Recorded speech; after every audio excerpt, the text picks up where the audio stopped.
welcome to Famous Gays and Lesbians, Alleged and Otherwise. I'm your host, Thomas Connelly. I happen to be a gay actor who lives in the gayest city of them all, West Hollywood, California. Now, for decades now, we've been hearing rumors, gossip, innuendo about today's subject matter. That's right, I'm talking about the one and only allegedly gay John Travolta. Now, the remarkably talented John Travolta had a quick and spectacular rise to stardom. By the age of 21, he had household recognition as Barbarino on the sitcom Welcome Back, Kotter. He became the heartthrob cover on every teen magazine out there. By the age of 24, John Travolta was Oscar nominated as one of the youngest nominees ever for Best Actor in the iconic film Saturday Night Fever. When he was 25 years old, the musical film Grease was released, and this catapulted him to even greater movie stardom. John Travolta was the classic triple threat, a great actor, singer, and dancer. And throw in his devastating good looks, his seductive smile, and likable personality, you'd think he had everything he could possibly dream of. Or was he hiding something like his alleged gay character? I have to share my own little John Travolta story. It takes place about 30 years ago. I know, it's like carbon dating. I was a waiter at the infamous Sports Deli restaurant where we all had to wear maroon polyester football uniforms. Oh, the restaurant was always loud and crowded. One day out of the blue, John Travolta wandered in the deli to everyone's amazement. He was tall and exceptionally handsome with a really magnetic smile. Every head turned to get a good look. You could hear a proverbial pin drop. Everyone was shocked into stunned silence. He totally had the it factor. He was a friggin' movie star. So why then has this gay question always chased him? Now, because there's so much to unpack here, I'm going to label each piece of evidence with a number just for organizational purposes.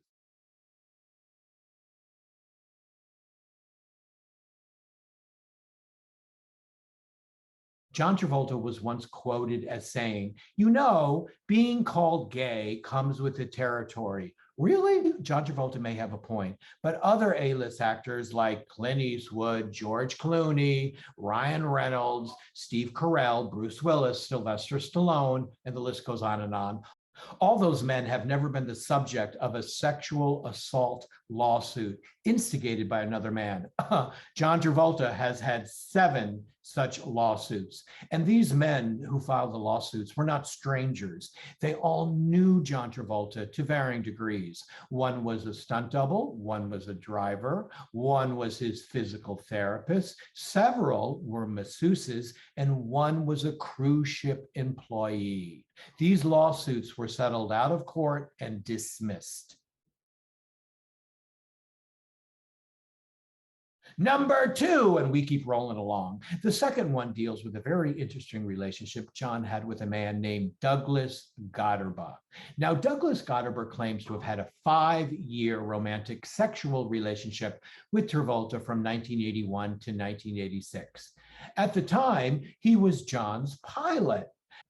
While John would often bring a woman as a beard, according to GOTTERBA, he would always wind up in John's hotel suite by the end of the day. There are a lot of pictures to corroborate their relationship. Yes, GOTTERBA did write a tell-all book about their affair, and Travolta reportedly paid him $1.3 million to squelch it.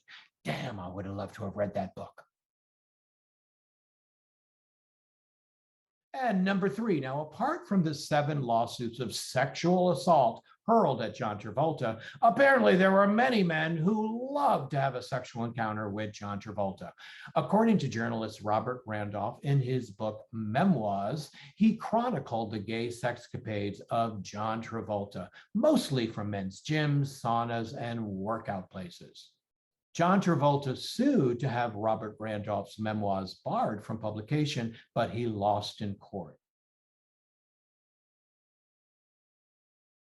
Okay, moving right along, number 4. This one involves Jeff Conaway's fiancée, Vicky Lizzie. Now, you might remember Jeff Conaway from the sitcom Taxi. He also co-starred with John Travolta in the movie Grease. Vicky Lizzie claims that Conway had told her that John Travolta performed oral sex on him one evening when Travolta thought that Conaway was sleeping. Lizzie claimed that it really upset Conaway, intensifying his already depressed state of mind, and that Conaway cut off all ties with Travolta after this incident. Jeff Conaway later attempted suicide, and he wound up dying at pneumonia at the young age of 60.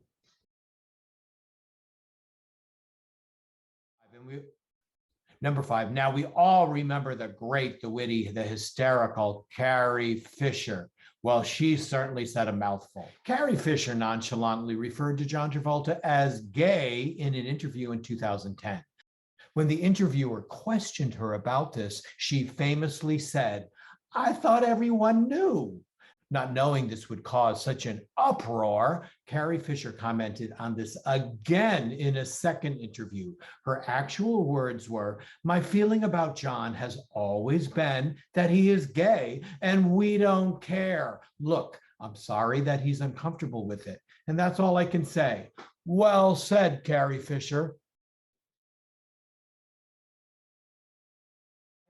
Number 6, well, along with everyone else, I have my very own John Travolta story. Yes. No, I did not have a sexual experience with John Travolta. Apparently, John Travolta has his standards too. But my best friend did have a sexual encounter with John Travolta. Yes, this took place at Gold's Gym, which used to be right down the street from the Sports Connection. No, but this involves my best friend at the time, Wayne Burgos. Now, Wayne Burgos was a really nice, fun friend, a built, handsome guy, and I really believe that he was not the type to fabricate stories. Unfortunately, Wayne did wind up dying of AIDS years later. I really miss him. Well, there you go. I told you it was quite a list. There was a lot to unpack here. And for all those reasons, I believe John Travolta is allegedly gay. As a devout Scientologist, I have a feeling that John struggles with their condemnation of homosexuality, calling it a perversion. Incidentally, this is exactly the kind of attitude which sanctions abuse, harassment, and assault towards the LGBT community. Now, since I do believe that John Travolta is gay, allegedly speaking, it saddens me when I think of all the good he could have done as an exemplary, talented, caring role model for the LGBT community. Well, that's about it for this episode. If you like what you see, could you please like and subscribe? It would really help our show. Until next time, this is Thomas Connelly. Bye-bye.